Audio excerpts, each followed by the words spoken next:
is your first trip to India, but you know Indians very well. In India, on my show, in my first podcast, how are you feeling, sir? In how many cities you have a plan to go? Yeah, this is a very fast tour in Bangalore right now, and we're doing this interview in Delhi.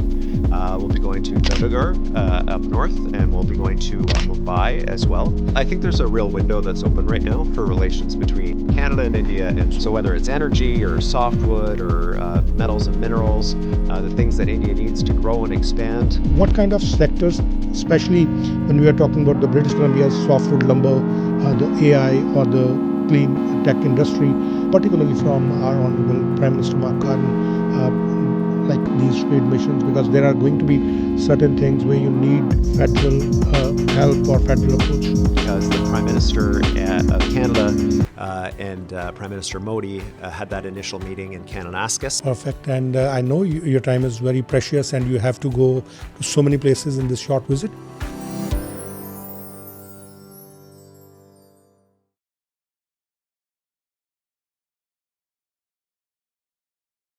Premier Eby, thank you so much for providing your time to News Derby, and it's an immense pleasure for me to have you in India on my show, in my first podcast.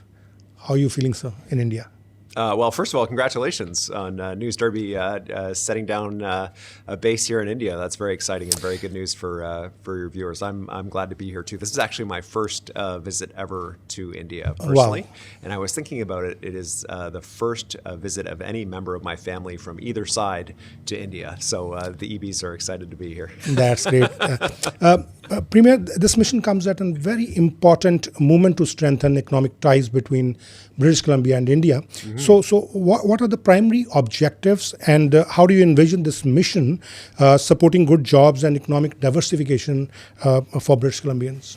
Well, I think there's a real window that's open right now for relations between Canada and India and British Columbia and India. And that's certainly what we're seeing already on the ground. We've had an initial set of meetings with CEOs of various companies, and we're finding a very receptive audience. And the window is because of, obviously, the disruption in the global trade relations between countries led by the President of the United States, with his tariffs on Canada, on British Columbia, disrupting and attacking specific industries, and his similar tactics here in India.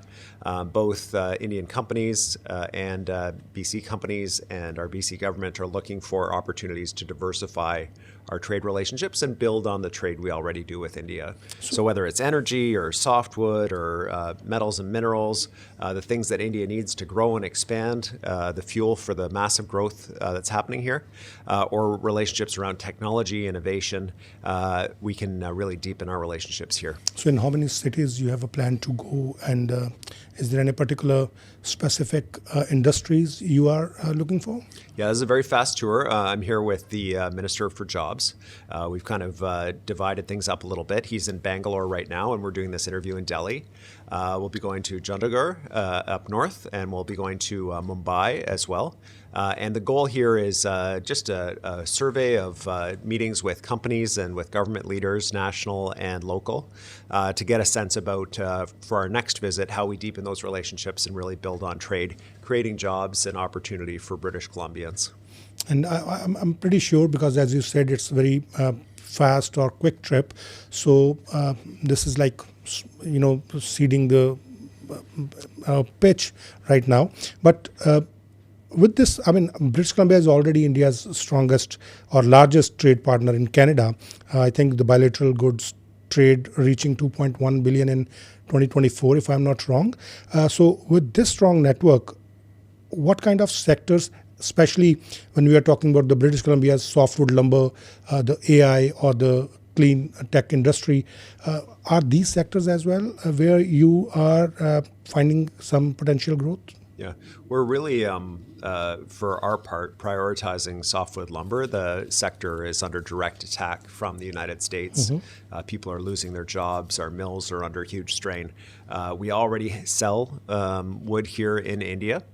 With a growing middle class and India becoming the third largest economy in the world, both for construction and for things like furniture and value-added. BC Wood is a great opportunity, and it provides the opportunity for direct support for the sector.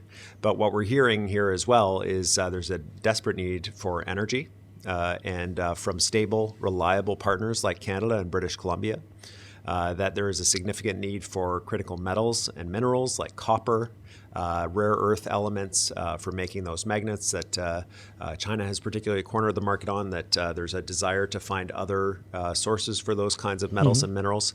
And certainly around partnerships in technology, life sciences, AI, quantum, areas where British Columbia has a particular focus and specialty, and there's great interest here in India as well. You've been to certain other Asian countries as well recently in your different trade missions. How this trade mission is going to be different, or is going to be on the same path, finding new opportunities?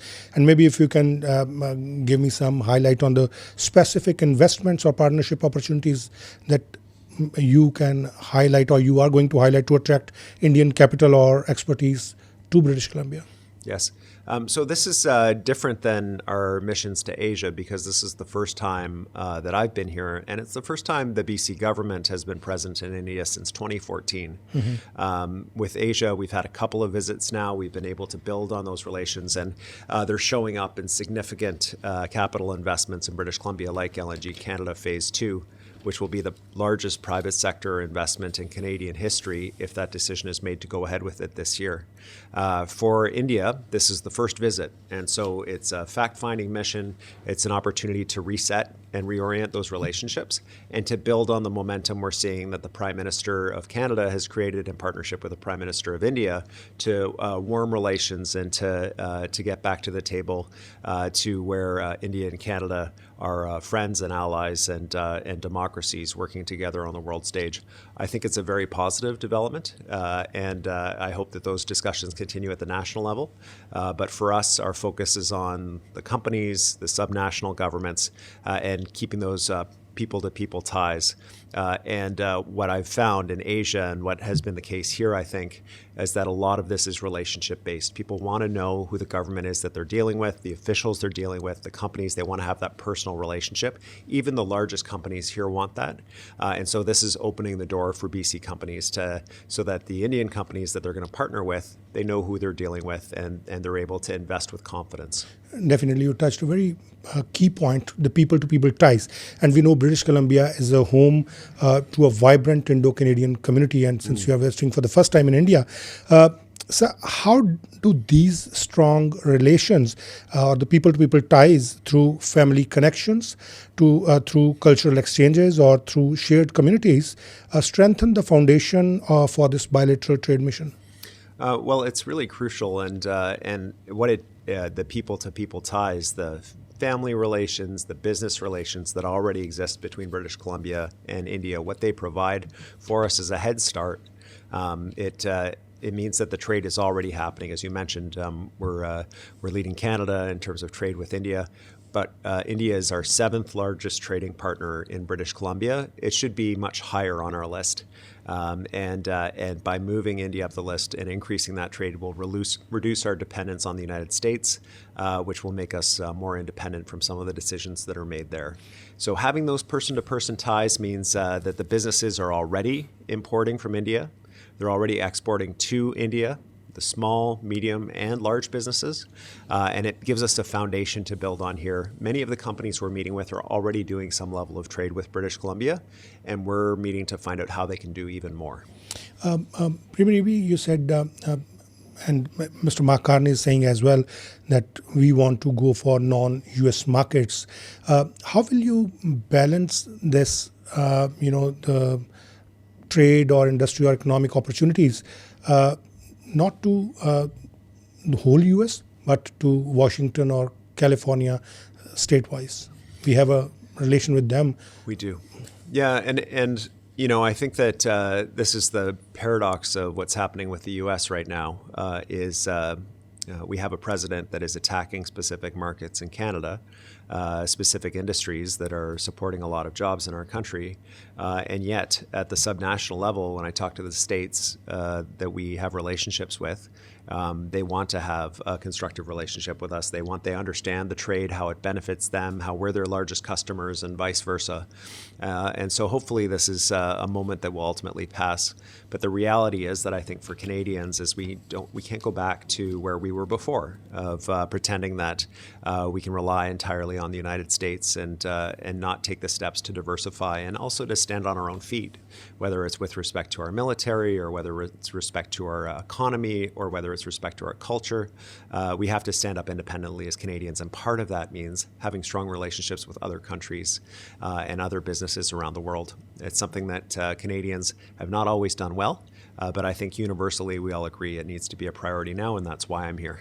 And what kind of support you are getting from, particularly from our Honorable Prime Minister Mark Carney, like these trade missions, because there are going to be certain things where you need federal help or federal approach? Yes. What's happened here in terms of our relationship federally with India is it's been quite dramatic. So we've been working with the Canadian High Commission, where 4 months ago they were basically closed. And there had been expulsion orders for diplomats and representatives from both countries. And now they are planning for a prime minister visit. They have me. They have visits from other provinces. The relations are warming and headed in the right direction.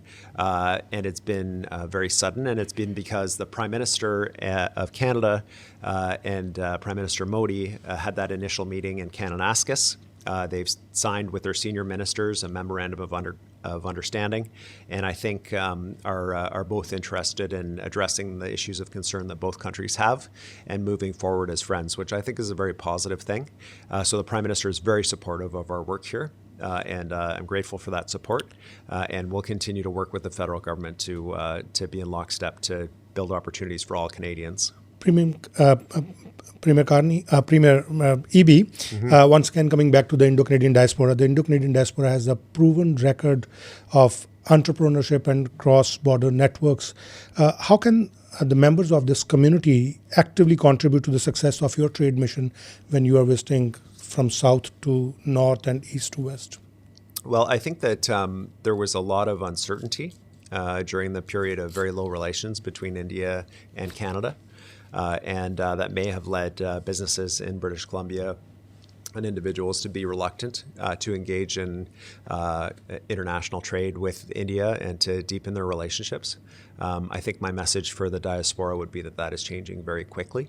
And there is a remarkable shift that is underway, and that the trend lines that I see are towards greater trade and relationship with India. And so now is the time to be reaching out. This is a window of opportunity for our two countries and for our province in particular to really be at the front of the line in deepening a relationship that the Americans are pushing away from. They don't seem interested in a long-term relationship with India. Canada should step in. British Columbia should step in. We should insist on our principles and our expectations, but we should also recognize that India can be and should be one of our greatest international allies. Premier, now looking ahead, what initiatives or programs would you like to see that further leverage the Indo-Canadian diaspora to benefit both British Columbia's economy and stronger bilateral relations with India? Well, what we're doing right now is engaging with groups like the Indian Chamber of Commerce and other Indian business groups.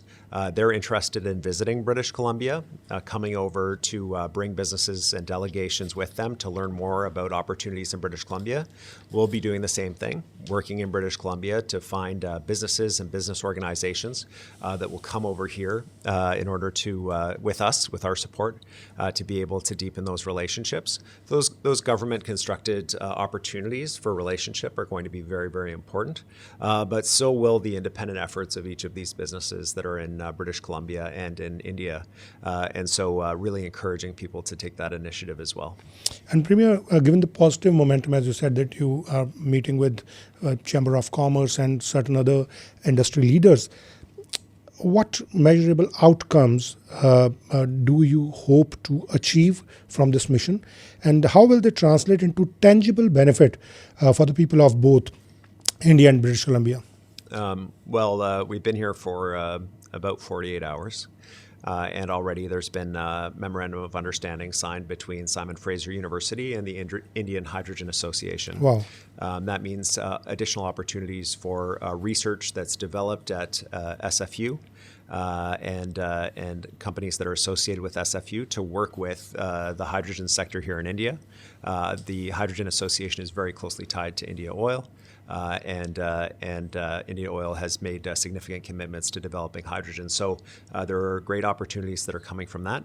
I expect additional agreements like that over the term of our visit here, as well as the conversations that we're having is generally I'm presenting, here's what we're working on, here's where the opportunities are in British Columbia. We hear from the companies, here's what our interests are, and we're identifying those common areas. We have assigned a specific member of the public service that is their liaison, and that they will be able to follow up with. And they'll be working to identify those specific investments. This is the same pattern we followed in Asia, and it resulted in billions of dollars of investment moving forward. We're hopeful to have the same level of success here in India. So can we expect next delegation soon from British Columbia to fulfill those commitments which you are making right now? There'll be a pattern of ministers and certainly myself coming to visit India. What we're seeing is that relationship and being very present here helps move things forward. And so our goal will be to be very present here and to bring delegations with us of various businesses and leaders from British Columbia. Perfect. And I know your time is very precious and you have to go to so many places in this short visit. What would you like to say in closing, sir? Especially people back home. And there are certain people over there. Half of the families are living here. What's your message to them? Certainly, we cannot make everybody happy. And whatever message you want to say, sir. Yeah, well, I think that this is a time of great disruption economically. People's jobs, there's great uncertainty. People are facing higher costs. The way that we can go at these issues, the way that we can ensure support and prosperity for British Columbians and their families is exactly work like this, is building good relationships with international partners that will invest in British Columbia and vice versa, and that will create those good paying jobs in our province and opportunities for people in British Columbia. So this might feel a bit abstract. I'm sitting down with a government minister or with a large company in India, but it turns into very tangible results for British Columbians. Revenue for government to pay for public services, jobs for people, opportunities for BC businesses that wouldn't have otherwise been there. And I'm really excited about it. I know there's anxiety about our relationship with India, and rightly so. There's such deep ties, and when relations were at a very low point, I know a lot of British Columbians felt that pain. And so I'm very hopeful that we're on a good track now. We'll be able to ensure mutual respect for our two countries, mutual appreciation for our democracies and for human rights, and develop our shared economic interests and support each other in this very challenging time. It may be it is your first trip to India, but you know Indians very well from last so many decades because British Columbia is a home to so many Indo-Canadian community. So are you going to try some different cuisine of different the states, or are you planning to visit in this short trip to some exciting places? I mean, if there is a chance. Yes, this is it's a pretty strictly scheduled set of meetings, but there are little windows of time. I'll be visiting some religious institutions here. Amazing history around religious sites here even in New Delhi. We're at a mosque this afternoon. We'll be at a famous Gurdwara from the 17th century. We'll be visiting a Hindu temple, markets and those kinds of things. The food has been incredible. One of my favorite foods is paneer, and almost everything, even Burger King has a paneer burger here. I know. Which but I didn't know that. And so it was very interesting for me to see, and the food has been incredible. All right, sir. I wish you all the very best for this trade mission. And in case, if you need to spread any message, News Derby is always with you, sir. Fantastic. Good Thank luck you with so your much. project here. It's very exciting.